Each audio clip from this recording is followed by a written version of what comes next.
Good morning. Pleasure to be back at New York Medical College. I want to thank Dr. Kadish and all his colleagues for your hospitality. It is a beautiful day.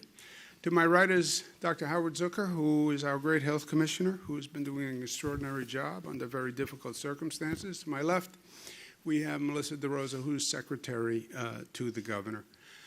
Let's talk about where we are today. It's another busy day. Day 101 of dealing with the coronavirus. Yesterday was day 100, and it's a time worth pausing to look at all the progress we've made, thank all the people who have worked so hard. Day 101, that's 101 days from our first case, and it's been a long 101 days. But it's also been extraordinary in many ways, and the progress that has been made. If you had told me 100 days ago that we would be reopening, I would say that would be the best scenario. And it only happened because many people did really great service. Today's day 16 of the civil unrest after Mr. Floyd's murder. And our thoughts and prayers are with him today. We're dealing with two separate situations, the COVID virus and the civil unrest after Mr. Floyd's murder. They are separate. They have to be dealt with separately. There's obviously also an intersection between the two. The protests also cause a complication on dealing with the COVID virus. So it's a complex situation, but we're dealing with it. On the civic unrest, on Mr. Floyd's death, we go back to Representative John Lewis, who I had the pleasure of working with when I was in Washington. It was a legendary and historic civil rights leader. Talk is fine, discussion is fine, but we must respond, we must act. And that's true. And that's what this moment is all about. It's time for New York to be the place that leads. That's New York State at its best. That's New York State's legacy, right? This is the progressive capital of the nation. You look back in history when there was a time of unrest, when there were issues, when there were problems, what government actually stepped up and acted and provided an example of action? That was New York State, time and time again. And New York State is going to do it in this situation. We're going to pass the most aggressive reforms in the country. The transparency of disciplinary records, banning chokeholds, giving the Attorney General authority as a special prosecutor, punishing false race-based 9/11 calls. These are issues that we have been talking about for a long time, and the time has come for dramatic action, and we're taking it right now. I want to applaud the legislative leaders. Senator Andrea Stewart-Cousins, right here from Westchester County, Speaker Carl Heastie. These are tough issues, and we've been working through them in a cooperative and expeditious manner, and bills are being passed as we speak. As soon as the bills are passed, I will sign them into law, hopefully this week. So we're making progress. We're making progress quickly. And I want to thank them for the leadership and all my colleagues in the legislature. It is a great step forward because people see progress, people see action. And that's what they've come to expect from the state of New York, and that's what they get. Results, right? Government is not a passive occupation. Government is supposed to do things. It's supposed to make changes. Often government moves too slowly, but not in New York, and we're proud of that. My opinion, not facts, separate facts from opinion. Two different things. You can have your own opinion. You can't have your own facts, as I have many cause to remind people lately. My opinion, what we should think about going forward, that this is not just a moment for political protest. It's not just a moment to express outrage. It's a moment to do something about it and to make real reform and real change. That's the goal of the moment. I understand the emotion. I want people to know how upset I am. Good. Second step, what do we do about it? And let's get it done here in the state of New York. when we talk about a justice agenda. We want to fight the systemic racism, inequality, and injustice in our society. That's what the protesters are saying. And I stand with the protesters in saying that, because it's very true. But then in this moment of change, let's make it real change, and let's get to the root of the issue. You want to talk about injustice and inequality in America? Well, then it has to start with our education system. We do not educate all children the same. Opportunity for all. No. Opportunity for some, opportunity for people who grow up in a rich school district and a rich family with high property taxes, and they go to great schools, but not for the children who grow up in poorer communities, who go to inferior schools. That is the reality today. That is the truth. I'm saying that as governor of New York, not as a protester on the street corner. It is the fact, even in this state. We spend $36,000 per year per student. In a wealthy school district, $13,000 per year. In a poorer school district. How do you rationalize that? You can't. And say this is a system that provides equal opportunity for all. How do you still have children living in poverty? With all this wealth, with all this abundance, how do you tolerate a situation where some children, through no fault of their own, you can't blame them, they were born into one circumstance and they're living in poverty? You can't justify it. The number of homeless, the lack of affordable housing, you have a federal government that just went out of the housing business. I was the former housing secretary, worked in housing all my life. Housing was a federal responsibility, not state, not local.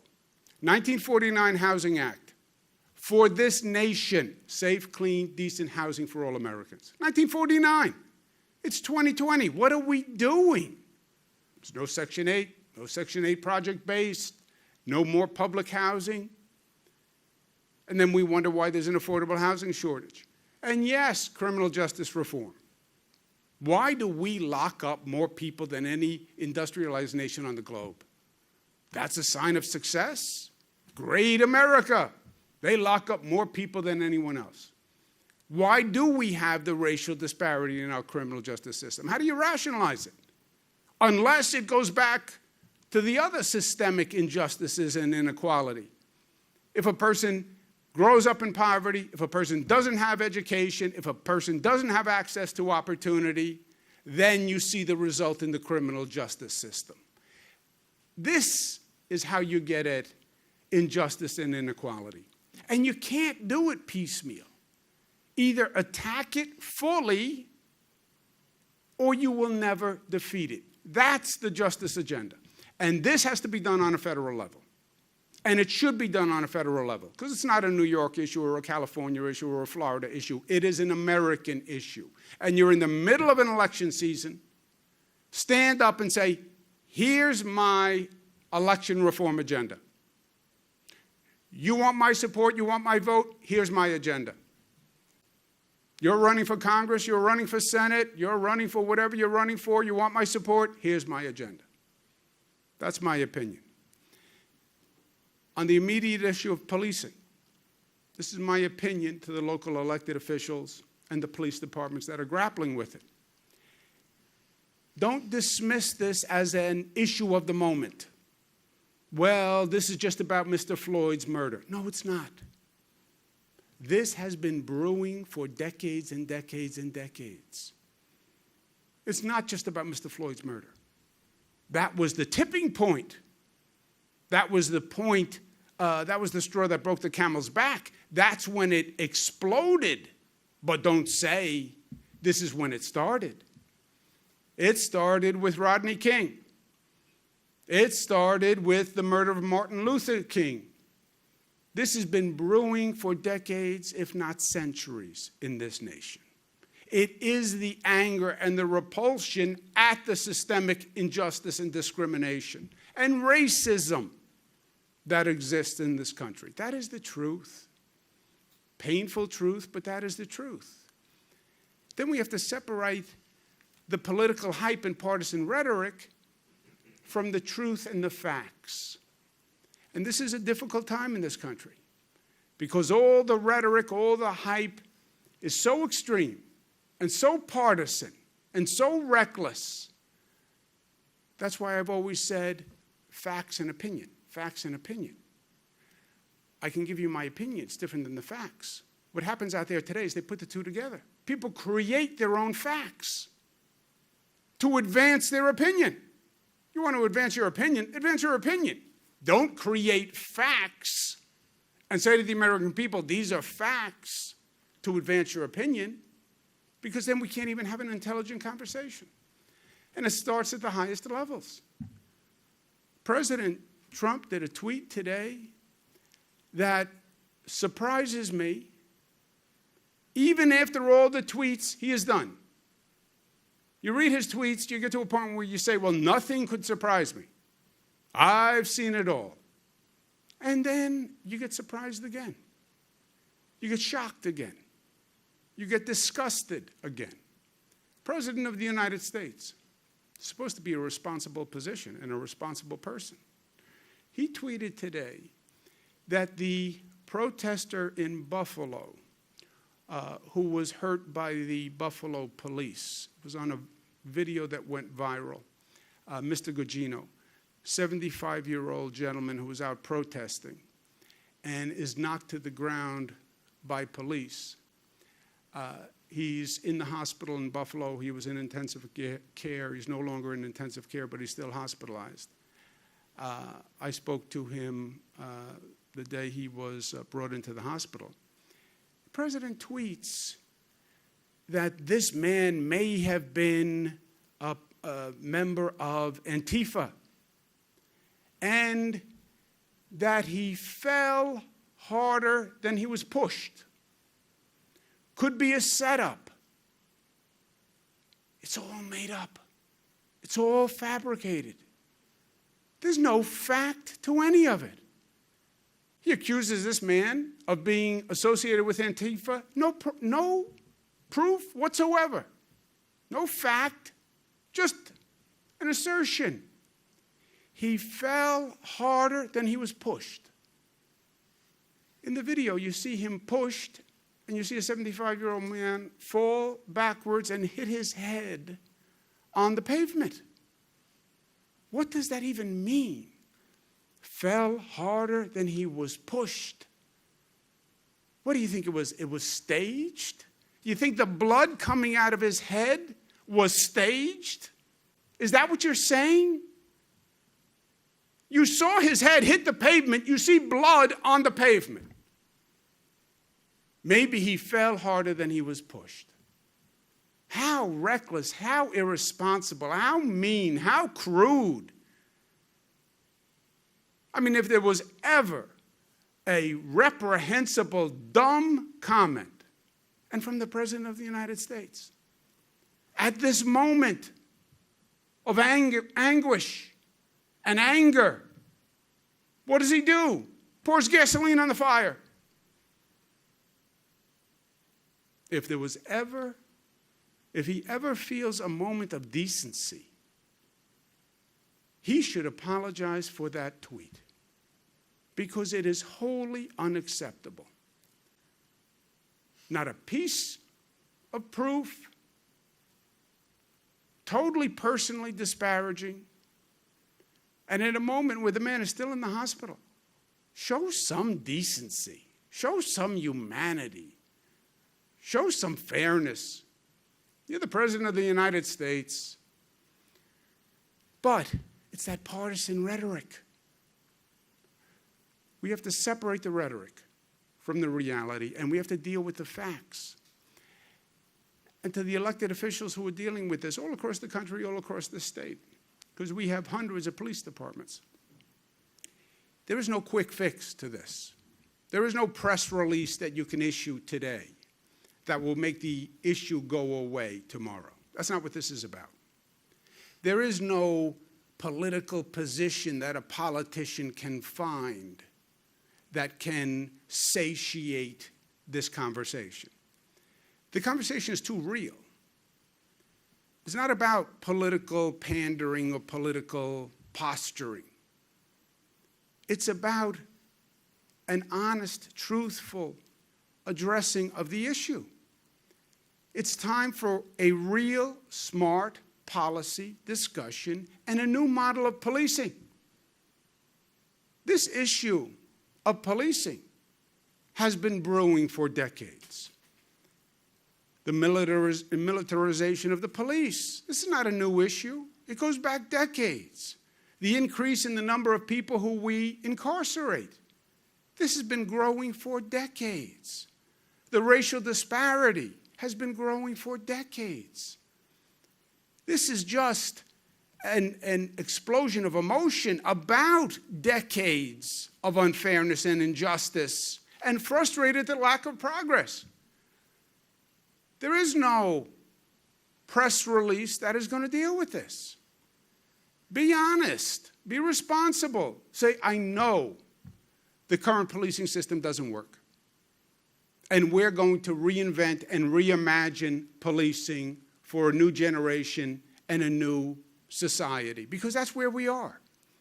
And that's the only answer to this. Because, say what you will, police and policing does not work without the trust of the community. Period. Period. You can't even get to right or wrong. It doesn't work unless the community trusts the police. You can't have a police department that is demonized by the community. It's a relationship of trust. The police are public servants for that community. If that community doesn't trust and doesn't respect the police cannot do their job. The police can't do their job despite the community. And the community is not subject to the police. You can't have a police force paid for by the community despite the community. I'm going to give you tax dollars. You're going to hire police who I believe are my enemy and don't protect me and don't support me. That's not going to happen. Police are going to be able to do their job. If the community doesn't trust them, that's not going to happen. So you have to make it work for both sides. Otherwise, it works for neither. And that's where you are. So we have to be honest in our analysis.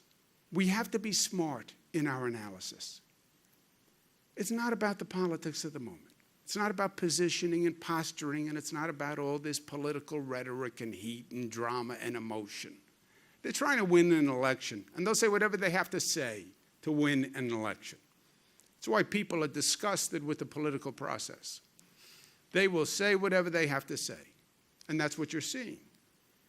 There is a real discussion to have that has been a long time coming and is long overdue. How do we redesign and reimagine and reinvent a police force for who we are and where we are? That's the honest answer and the truthful answer about this. We have this hyper-partisan, hyperbolic moment. Nobody wants to say the truth. Why? Because if you say the truth, they'll yell at you. I know. I'm too old. They're going to yell anyway. And by the way, I've been yelled at by the best of them for a long time. The yelling doesn't bother me anymore. Do the right thing. Do the right thing. And if people yell, they yell. This is the right thing in my opinion. And that was my opinion. Back to facts. On the reopening, Westchester, Rockland, Hudson Valley enter phase 2 today. Congratulations. Long time coming, but you did it. The numbers are down because you brought the numbers down. This is not government action. It's not an act of God. It's an act of the people. They got disciplined. They got smart. They did what they had to do. They brought the numbers down. And the numbers are dramatically down. And this is a national, if not international, success story. What New York did. We had the worst situation, and we handled it the best. Oh, you just say that because you're a New Yorker. No, no, no. The numbers say that. The numbers say that. All across the board. Number of positive tests, 73 tested positive. Look at where we were. Close to 2,000 at the peak. God bless what you did. We're reopening. Metro North is taking unprecedented steps to be ready and to be safe. People must wear masks when they're on Metro North. We're delivering hand sanitizer. When you get on, people will give you a mask and sanitizer if you don't have it. But the masks are mandatory for your sake and for everyone else. Social distancing, stay 6 feet apart, use hand sanitizer, and observe the decal guidance. I think when you get on Metro North, you're going to realize those cars are cleaner than they have ever been. We always complained about dirty cars. I know, because I've been complaining for many, many years about dirty cars. The cars are so clean. I was on the New York City subway system yesterday. It was remarkable. We now disinfect subway cars, Metro North cars. Disinfect. Not just clean, disinfect. Imagine that. Who would have ever imagined you could do that? Well, we're doing it. Long Island is going to enter phase 2 tomorrow. We have a global team of experts that are going over all of the data, but they have said all signs are positive. So Long Island will open tomorrow. Their numbers are also down. They've made great progress. 1 death. We were losing over 100 at one time. And on the confirmed deaths, tests, they also continue to drop 1% positive. The Long Island Railroad, like Metro North, like the New York City subway system, is up and ready to go and in better shape than ever. New York City entered phase 1 yesterday. You see the daily test results here. Their numbers are way down. And that was also a really dramatic turnaround. Congratulations to them. We still have a problem in New York City in certain zip codes. And this is a phenomenon all across the state, all across the country. The virus did not attack equally. It hit lower income areas, more minority areas harder. And in New York City, that's probably most demonstrable. New York City, the overall infection rate was about 20%. We have some zip codes where the infection rate is over 50%. Gets back to our conversation about injustice and inequality. Why do poorer, more minority communities have a higher infection rate? One of the reasons is they've had less health care service up until now. They have more comorbidities. They have more underlying illnesses, hypertension, diabetes, heart disease. But we are attacking these hot spots, and we start with testing and increasing testing. People have been extraordinarily helpful in this because this is a function that never happened before, that all of a sudden we had to do 50, 60,000 tests per day. We had never done it. It was an operational and logistical nightmare.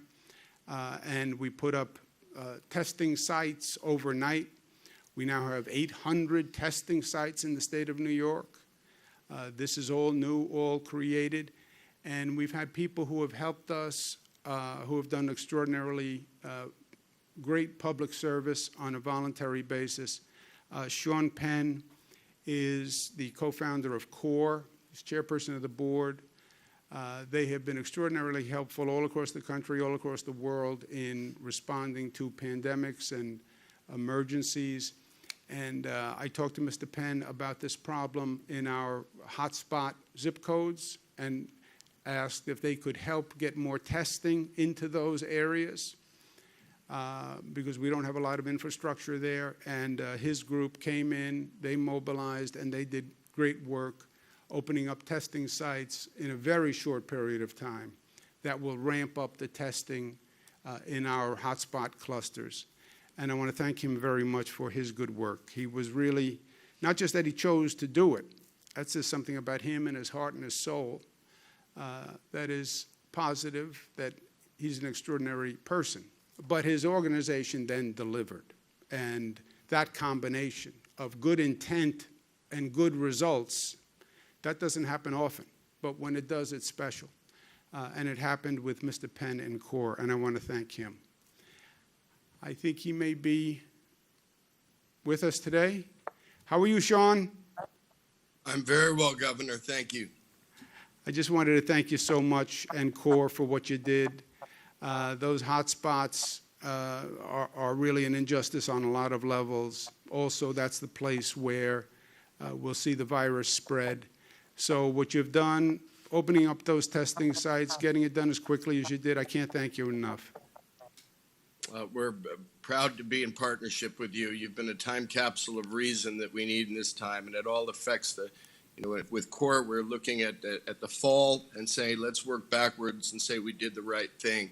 And in trying to work with governance, your leadership has been so significant and such a guidance, and we are excited to be taking your direction to get into those zip codes of the most marginalized communities that have multi-generational housing and so on, that are difficult to communicate with, to animate there can be a lower digital fluency, et cetera, and all of those things. And we're very excited about the partnership. So thank you. Thank you. And we'll keep going, because I'm with you, as we discussed when we were together. Everybody's in the here and now right now, but we also have to think about a second wave to this virus. We have to think about the next virus or the next bacterial infection, because this was not the last rodeo.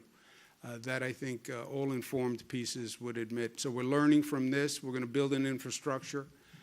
And the next time we go through this, we'll be in better shape. We'll pray that it never happens again, but we'll plan that it does.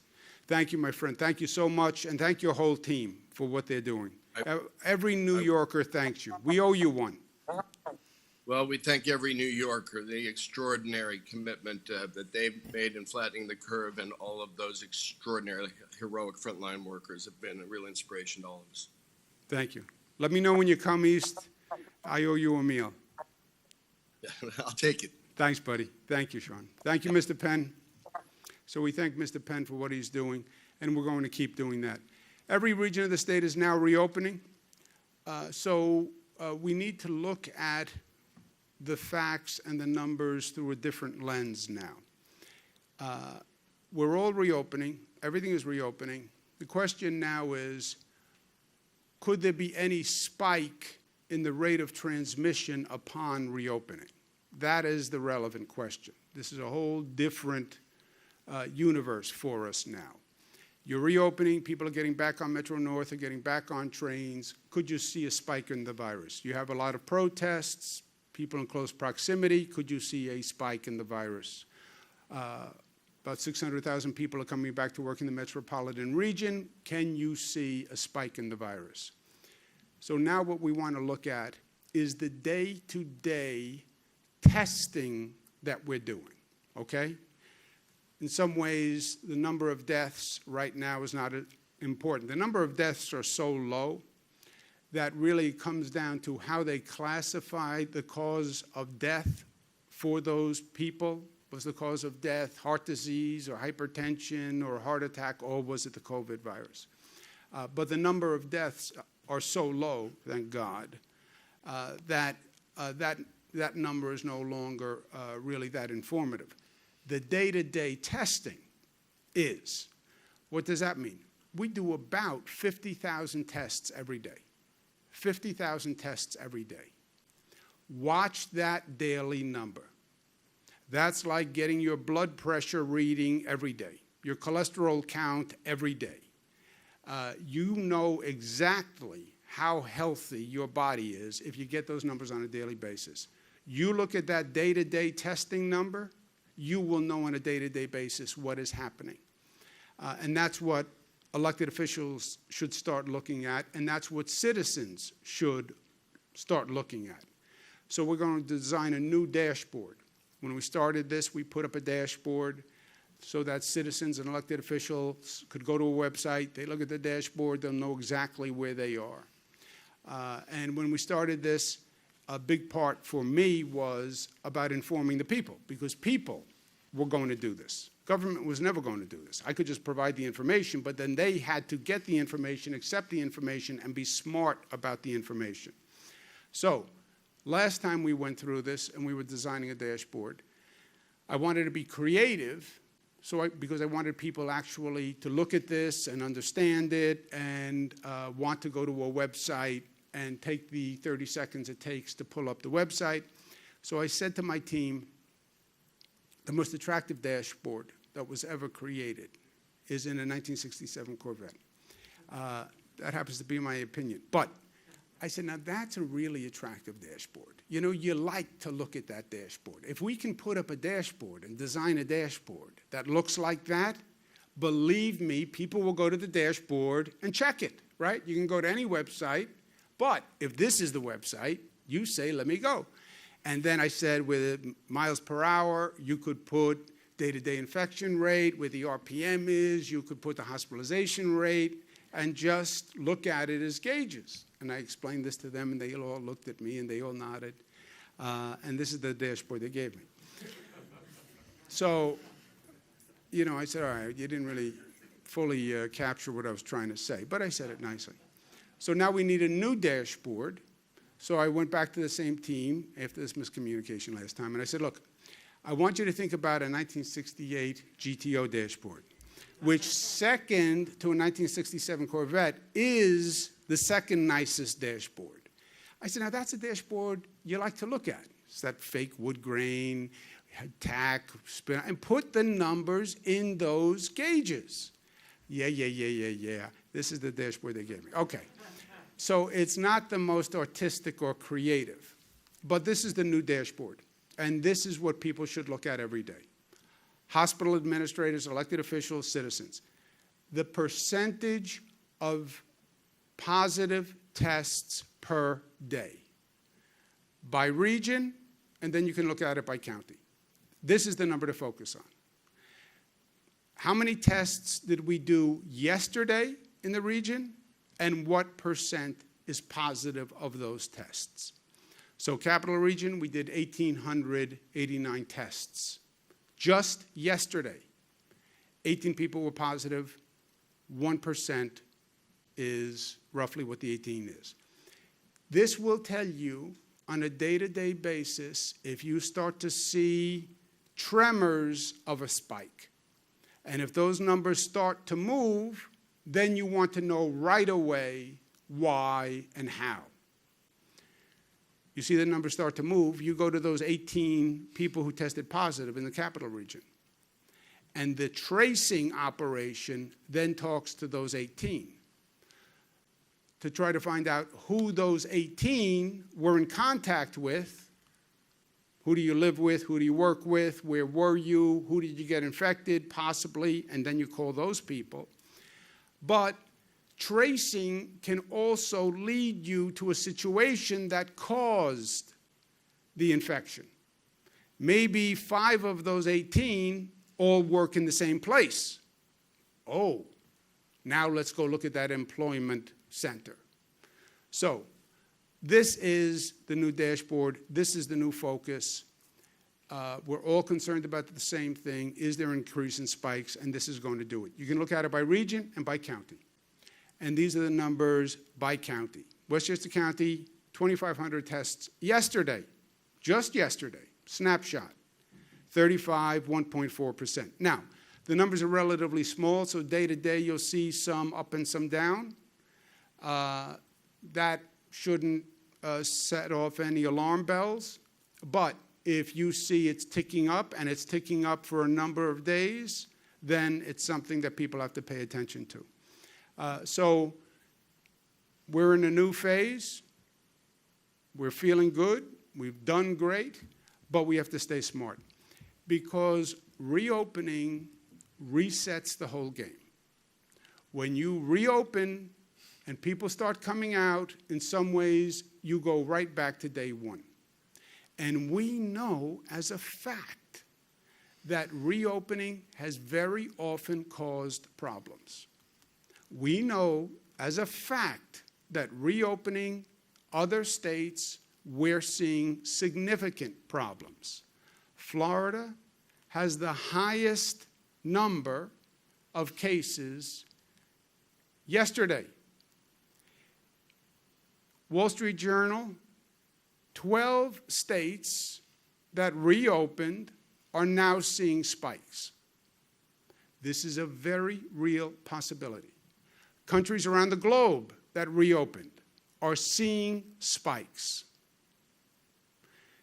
Just because you reopen does not mean you will have a spike, but if you are not smart, you can have a spike.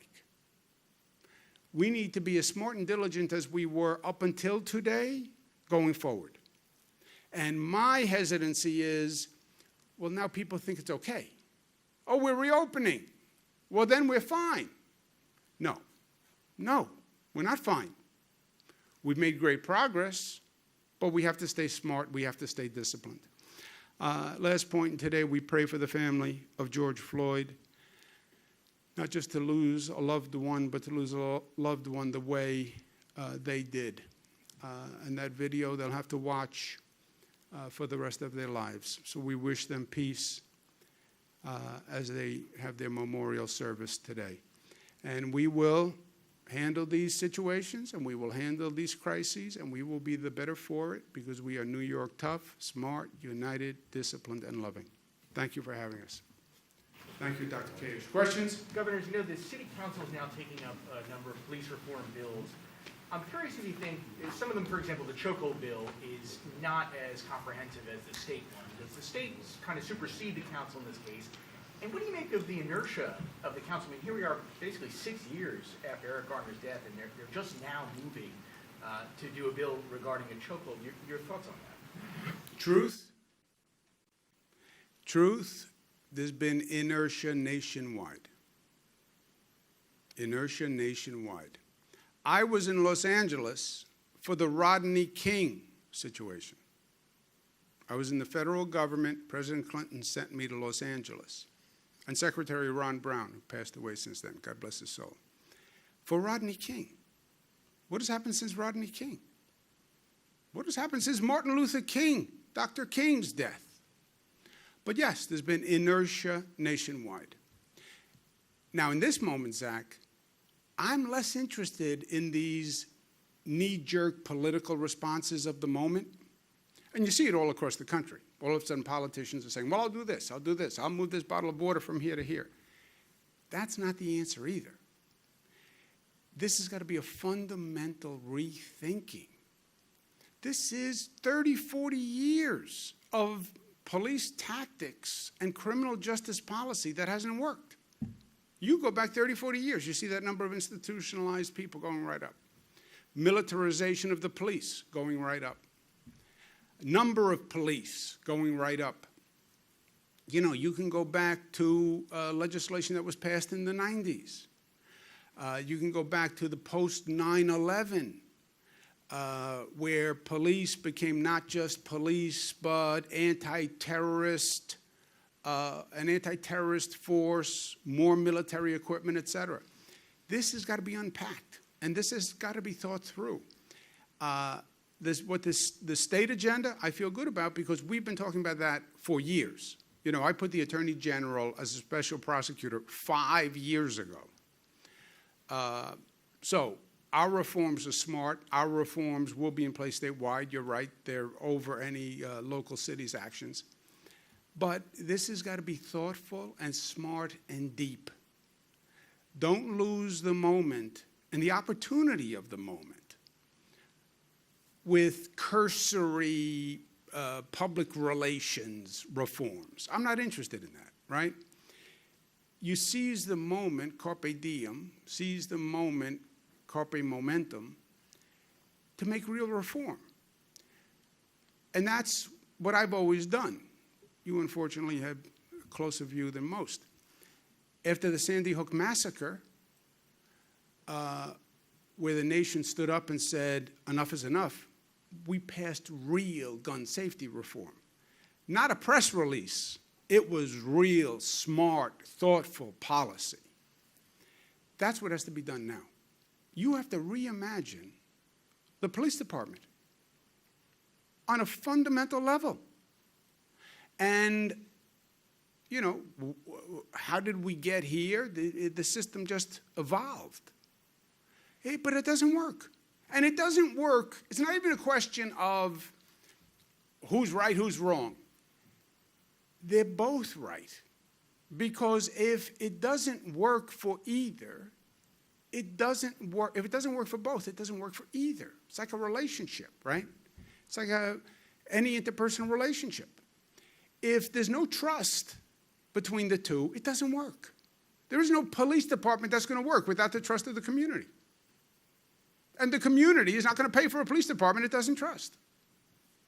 So it has to be resolved on a fundamental, smart, intelligent, non-political basis. But just to follow up on that quickly, I mean, the answer isn't necessarily defund the police. I mean, it just seems like sometimes we go from one extreme to the other. We fight one extreme with the other extreme, and that's not really the balance you're talking about either. Well, that's heat of the moment, right? That's heat of the moment. What the protesters are saying is this fundamentally doesn't work, right? This fundamentally doesn't work. The whole relationship doesn't work. It's not just about Mr. Floyd or Mr. Garner. The whole relationship doesn't work. We don't trust. There's no trust. And if there's no trust, there's nothing. The president on the other side, dismissing Mr. Gugino as maybe an Antifa. It was set up. He didn't. The fall was harder than the push. I'm still trying to get my head around that. Disgusting. But, that's heat of the moment. The truth of the moment is you need to rethink and reform this on a very fundamental level. Governor, I want to ask you about the dashboard, which I think is pretty spiffy. In terms of the testing, what defines a spike? And if you reach a spike, what then can you reasonably expect to close down again? On these questions, I wish there was a simple answer. I ask the same questions to the best experts globally. I ask, what percentage increase defines a spike? It depends. And I hate that answer, it depends. But that's the answer they will say. It depends. Now, to go back to our example, there was a spike of 18 in Westchester last night. Is that a spike? It depends. It depends on what? It depends on the 18. Let's look at the 18. Can we trace them to one employer, which very often happens, by the way, or one gathering? They all happen to be at the same bar mitzvah. They all happen to be at the same protest. They all happen to work at a meat processing plant. Well, then it's not a spike, it's a hotspot. It's a cluster, which is different than a spike. A spike is a widespread community increase. So the it depends means you have to look at the number and where it comes from. If you cannot find a specific cause for that increase, and you see it continuing over time, that would be a spike. They won't give you a numerical coefficient, but increasing cases that you cannot explain or resolve, then you have an issue. If you can resolve the increase, it's less of an issue. Well, how could you ever resolve an increase? Because you traced it back to a specific source of infection that you can address. Otherwise, they're looking for a continued community-wide increase that you cannot resolve or explain. Did I give a fair, you want to add something to that? I'll just say that we also look at the rate of transmission, and we follow that every day to see if there are changes. The RT, right, the rate of transmission, not RT on a dashboard, which would stand for what if you saw RT on the dashboard? Road and track. RT is rate of transmission, which is really the seminal number because that is if it goes over 1, that's one person is infecting more than one person, right? An RT over 1, which they consider spreading epidemic. So the Westchester number is 1.4. What if it goes to 3% or 8% or 12%? That's what they, well, that, on those extremes, that's a spike. On lesser extremes, they would look within the number to see if they could explain it. So at what point do you say, we've got a problem, and what do we do then?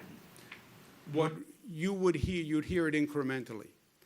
We would say if the number goes up tomorrow, there's an increase, we have to figure out what it is. If it goes up the next day, then you'd see the eyebrows going up more. And if they could not identify the source of the increase and we couldn't stop it, and we went out and issued additional warnings, admonitions, mask, then you see that go on for 3, 4, 5 days, and the numbers are significant, and you can't stop it and you can't address it, then you have an issue. Then you'd have to start to dial back the valve, right? That's correct. One thing is, remember, as those total numbers drop, as the governor was saying earlier, a couple of cases, that percentage is going to look higher, and so you got to remember that the overall number is very important as well. You want to add anything to that? Anything to Mr. Zach's question? Nope. Sir? So all the regions have opened. They've moved very incrementally. They've gone exactly 2 weeks. They've gone phase 1 to phase 2. As you open things up, is your expectation that it could take longer for these regions, particularly here in Mid-Hudson, to get to phase 3? Or do you think it could be 2 weeks? We're planning on 2 weeks. Why 2 weeks? Because 2 weeks you will know if you have a problem. 2 weeks is, I got infected yesterday, I didn't feel well for a few days. Well, the virus incubated for a few days, then I didn't feel well for a few days, then I stayed home, then I got really sick, then I went to the hospital. You know what is the fallback safety net. You know that hospitalization number. You see that go up. But that could be 2 weeks after you got infected. That's where the 2 weeks came from. One more? Yeah, just regarding Washington, it seems like there's not going to be any federal action regarding any kind of comprehensive stimulus, at least in the month of June. How long are you willing to wait this out before you think some of these cuts have to go into effect? The city of New York has to deal with their budget on June 30. I do not believe that even this federal government, with all its dysfunction, will turn its back on state and local governments across this nation at this time. I am that much of an optimist about this federal government, but I believe there is a level below which they won't sink, and I think we are at the bottom of the pond. Thank you very much, guys. Thank you.